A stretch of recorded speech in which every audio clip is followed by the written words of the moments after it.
See? Yes, yes. Everyone? Yes. So, welcome. This is lesson learned. We will show to you any accident happen throughout SEC project. Okay? I will show you so that you will also know what is happening in every project, so that this one will give you awareness also. Okay? Not only for us, also especially for you. Okay, so first thing, okay, tomorrow we will be having our visit. Okay, this is from ISD Division Manager, the big mudir from SEC. He will come to visit our site. Okay, first thing, before we will leave at site this afternoon 4 o'clock, we will do all housekeeping. Okay, everyone will be participate our housekeeping. Okay, and when you report tomorrow, complete PPE, have uniform, cut 2, helmet, gloves, and safety shoes. Safety shoes, not jogging pants or jogging shoes. Safety shoes all wear, complete. Okay? Okay. Okay. So this is our lesson learned. Okay. So level 1 and level 2 incident happen in different parts of SEC. Okay. So first thing, so electric shock. You know electric shock? Electric? Okay. So someone working during cutting and replacing insulator, it is electric. So burns from hand and transport to hospital. His hand is burned. A fire in his hand is burned. So after his hand burned, they go to hospital. So do you want to happen to you this one? No, right? So please taking care, okay? Strict, adhere the life-saving rule, okay? Proper coordination. If you will go for any kind of work, this one, ask your supervisor. Boss, check our tools. You check also your tools before using it. If there is damaged tools, return to storeroom or told to your supervisor. Boss, this one tools damaged. Okay? Okay. Do not use if damaged. Return so that you will not be electrocuted. Okay? Next one. So, same. Excavation. You know, drilling machine, drill during excavation. You know, our body is every time sweating. You a lot of moya inside our body. So during drilling, one worker is have watery in his hand, and this drill is electric. So every time water is coming from the electric, he will be shocking electric from. So please be careful. Okay. If you are a lot of water, do not touch anything, any electrical equipment.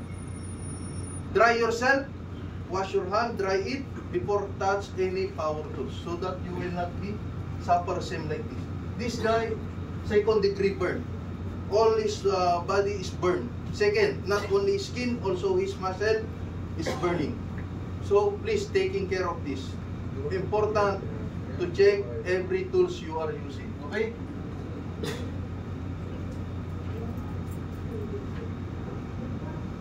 Next one, fall from height. You know fall? Using scaffold. Okay? What important? Use your harness. Scaffold have good platform. Because one guy and also floor opening. Opening need to cover. This guy 3 meter high. Double from this one. Fall from JS to basement. Because there is no cover from the floor opening. So very important. Before, if you see uncovered, no cover, report to your supervisor also. Our site manager is here, always available inside. If you see like this, report to him. Or to Parvis or to safety officer. So that we will close immediately. No one will be have to be fall. Okay? Next one, use every time your full body harness. Okay? You know full body harness? You know how to use it? Because some of you did not know how to use full body harness. Okay? Next time we will do the full body harness donning and doffing. Okay?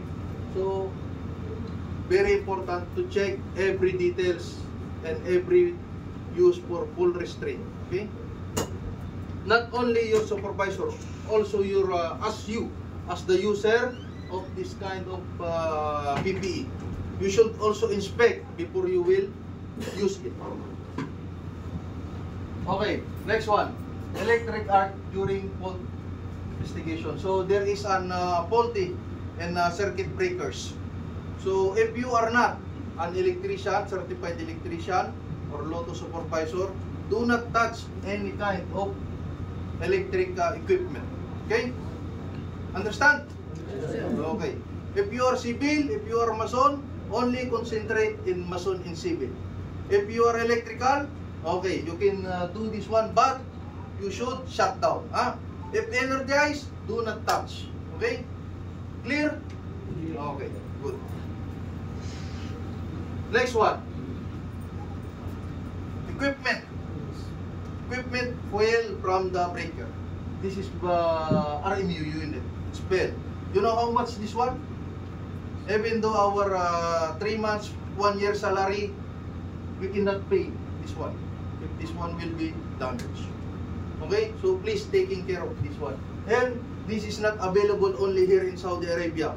This one from Germany and from other country. Available only. If we will damage, our substation energization will be compromised. And big issue for us also this one. Okay? Do not touch any equipment that is not given to you to be workable. Okay? Next one. Generator breaking. For example, our generator starting. You know, because of weather. Our weather is hot. Our weather is cold. There is sometimes mist. You know the mist? Fogging. Okay? Do not openly our generator cover.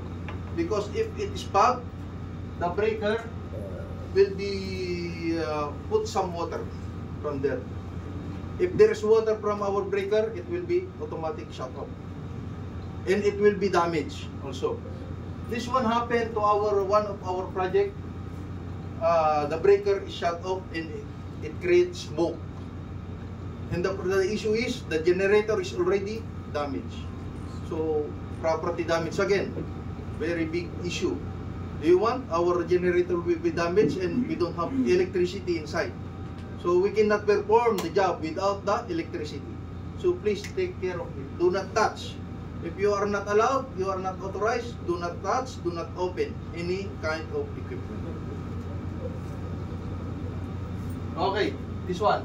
You know the drill? Yes. Excavator drilling. Okay. One of our project, UG project, they conduct drilling using excavator. Okay. They conduct drilling, and suddenly there is cable from there in the excavation. They attach this one. This is a power cable. And you know, one of the establishment is shut down because of this one. And the contractor paid big amount. Okay? Big amount. Just only to restore this one. Because one establishment will be shut down, all penalty will be paid by the contractor, which is big problem. Okay, so before we will do this drilling, so we will conduct cable testing. The what they call that this one? Cable detector. Cable detector, and the drawing should be specified that there is a cable from there. Review the drawing. Okay, if you did not understand the drawing, ask your engineer, ask your supervisor. Okay, that we will start this activity in this location. Okay. Okay, next one. That one, alarm. Okay, should be every time inspection. Okay, someone is smoking here, it will be alarm. But this one is not alarm. It will damage. Okay, there is fire in the area, but the alarm is not function. So do not touch if you are not inspector for this kind of smoke detector. Okay? Very important. Smoke detector triggered by dust. Detector is not installed respectively. So ensure detectors design and installation. So that's all. That's all our 7 incident.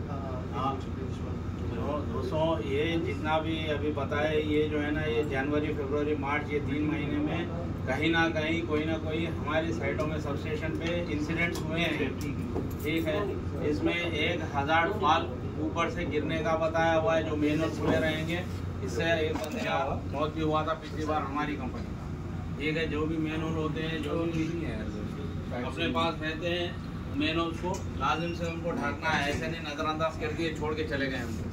ठीक है, वो एक चीज़ है। दूसरा, जो भी power tools हम यूज़ कर रहे हैं, कंटिन्यू यूज़ करने से हमारे हाथों में जो भी पसीना आता है, एक बंदे को ये हुआ है कि वो काम कर रहा था, पानी जाकर हाथ से जिस्म का पानी जाकर उसको उसी से शॉक लगा है।